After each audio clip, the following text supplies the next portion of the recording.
अस्सलाम वालेकुम ख़वातीनो हज़रात, एक मरतबा फिर हाजिर गुलाम हैदर भाई के हवाले से बात करेंगे। दोस्तों, सीमा हैदर जश्न मनाने की तैयारियों में लगी हुई, आप लोग सीमा के व्लॉग देख रहे होंगे।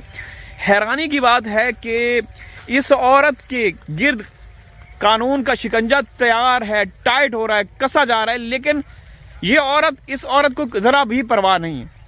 तो यहाँ से कुछ शक व शुबात पैदा होते हैं कि आखिर क्या कारण है कि हिंदुस्तान के जो इंटेलिजेंस इदारे हैं, ब्यूरो या जितने भी गुप्त इदारे हैं, मोमिन साहब के साथ संपर्क में आ चुके हैं। मोमिन साहब से एक एक चीज़ पूछ रहे हैं कि सीमा के बारे में आप हमें बताएं, क्योंकि वो ज़ाहिर सी बात है गुलाम हैदर की वकील हैं, तो सीमा के खिलाफ उन्होंने मुकदमात फाइल किए हुए हैं। तो इसके बावजूद इस औरत के ऊपर रत्ती भर भी फर्क नहीं पड़ा अभी तक। यकीन करें कि हैरत होती है कि एक ऐसी औरत जो कि भारत में बिल्कुल अजनबी थी, भारत में अजनबी, और अब जो खेल खेल रही है, मतलब तेजी के साथ आगे से आगे बढ़ रही है। पहले आपने देखा कि इसको पिछले साल गिफ्ट मिला था बाइक, इस दफ़ा गाड़ी, अगले साल जहाज़ या हेलीकॉप्टर मिलेगा।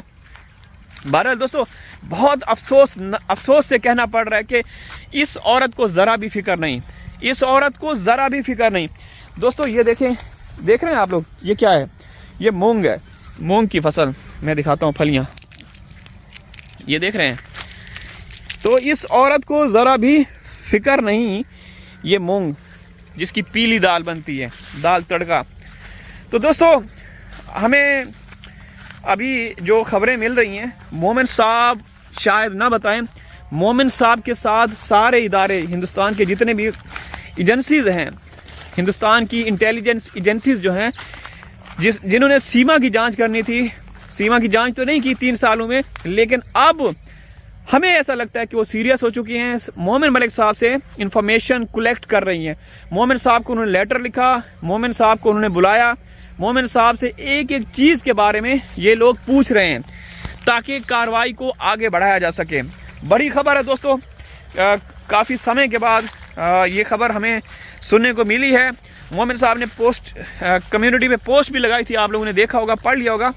तो दोस्तों, इस औरत को आप देख रहे होंगे, इस औरत को क्यों, मतलब हर भारतीय यही जानना चाहता है कि एक औरत जो कि मुकम्मल तौर पे अजनबी है हिंदुस्तान के लिए, 3 साल तो उसने गुजार लिए, खैर अब तो अपने उस मोहल्ले में अजनबी नहीं रही।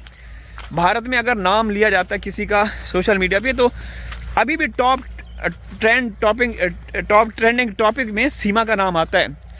तो अभी भी सीमा का सिक्का चल रहा है दोस्तों।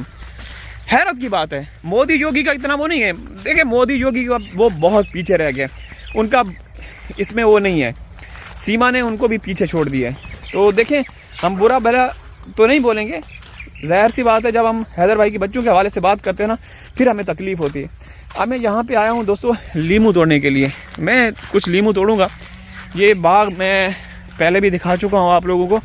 अब ये बाग, ये सिर्फ तन्ने रह गए हैं पीछे, नीचे तन्ना बोलते हैं ना, ये देखें, ऊपर से हमने इनको कटवा दिया था, लेकिन लीमू हमारे अभी भी बाकी हैं। यहाँ पे देखें, ये सब, ये जितने भी हमारे माल्टे संतरे थे, वो सब के सब इस साल नहीं होंगे। पहली दफ़ा इतिहास में, पहली बार हम माल्टे बाज़ार से लेंगे, ठीक है ना, पहली दफ़ा इंशाअल्लाह।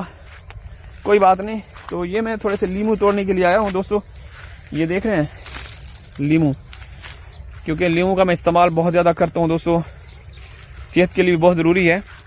तो अच्छा, मैं ये बात कर रहा था कि ये औरत इतनी शातिर, इतनी तेज़ तरार है कि सबको इसने पीछे छोड़ा हुआ है। देखिए, देख रहे हैं,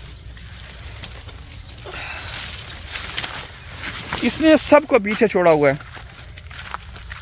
ये ले, ये गए जेब में।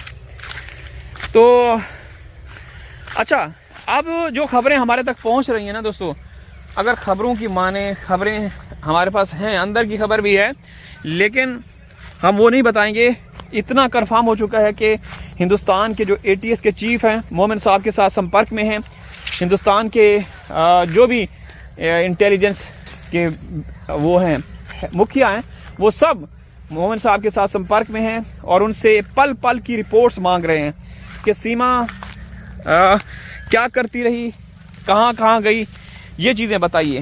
देखिए उनकी भी नज़र होगी, लेकिन मोमिन साहब से भी तफसीलात ली जा रही हैं, ठीक है ना दोस्तों। देखें ये सीडलेस है, इनके अंदर बीज नहीं होता, इनके अंदर बीज नहीं होता, सही है ना। तो ये सीडलेस लीमू है, मैंने तोड़े हैं। अब मैं ये साइड भी दिखाऊंगा। तो दोस्तों गुलाम हैदर भाई की बेबसी भी आप लोग देखते होंगे, वो बेचारे आते हैं बस अपना दुख दर्द बताते रहते हैं, उनका कोई कसूर नहीं। सबसे बड़ा जो ना क्रिमिनल वारदाती जो गैंग है वो सीमा का है, जिसमें ये सारे लोग जो भी है ना, ये देखें दोस्तों, ये देखें बस, तो ये सब वारदाती हैं। हैरत की बात है कि इनको अपने देश से कोई फिक्र नहीं, कोई प्यार प्रेम नहीं, एक भगोड़ी का साथ दे रहे हैं। कहते हैं कि सीमा है तो सब मुमकिन है।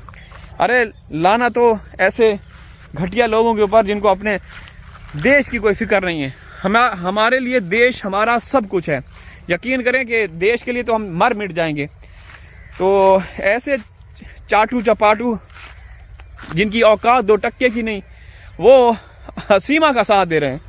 तो मैं हमेशा कहता हूं कि जो सीमा का साथ देगा, यकीन करें दोस्तों, वो कभी असली और नस्ली हो ही नहीं सकता। मैं उनको हिजड़ा कहता हूं। और फिर आपका जो इशारा है ना, आप मेरे को बोलते हैं कि तनवीर भाई जो आपका इशारा है ना, हम समझ गए। भाई मैं तो हमेशा ये कहता हूँ, डंके की चोट पे अभी भी कह रहा हूँ कि जिसने भी सीमा को रखा हुआ है ना, सीमा को जो भी सपोर्ट कर रहा है वो किन्नर है, ठीक है ना। मैं डंके की चोट पे कह रहा हूँ, जिसने भी रखा हुआ है, जो भी सपोर्ट कर रहा है। तो आप हिंदुस्तान के जो इदारे, जो गुप्त एजेंसियाँ हैं, इंटेलिजेंस ब्यूरो हैं, चीफ्स हैं, या जो भी उनके विभाग हैं, वो अब हरकत में आ चुके हैं। तो देखते हैं कहाँ तक कितना वो सीमा को उसका शिकंजा टाइट करते हैं, उसको कितना कंट्रोल करते हैं, क्योंकि वो किसी के कंट्रोल में आने वाली नहीं है। वो ऐसी ख़तरनाक खौफनाक औरत है ना दोस्तों। ये देखें सारे जो हमारा बाग है ना, यहाँ पे ये तंदूर में जलाने के काम आ रहा है, लोग ले रहे हैं, ख़रीद रहे हैं। आप लोगों को चाहिए तो बता दें, आप लोगों को फ्री में दूंगा। तो भाई ये चल रहा है सारा कुछ, ठीक है ना दोस्तों। सीमा जो है वो आउट ऑफ कंट्रोल है, लेकिन अब मोमिन साहब की मेहनत और कोशिशों से जो इदारे हैं वो मोमिन साहब से पूछताछ कर रहे हैं और उनसे एक एक रिपोर्ट मांग रहे हैं। अल्लाह करे ऐसा ही हो, क्योंकि सीमा ने बहुत अयाशी कर ली। और अयाशी तो दूर की बात, अभी सेलिब्रेशन मनाने का इसने ऐलान किया हुआ है कि वो 12 तारीख को सेलिब्रेट करेगी, ठीक है ना, कि 3 साल हो जाएंगे, 4थे साल में ये केस दाखिल होगा। अब मैं घर आ चुका हूँ। अल्लाह हाफिज़।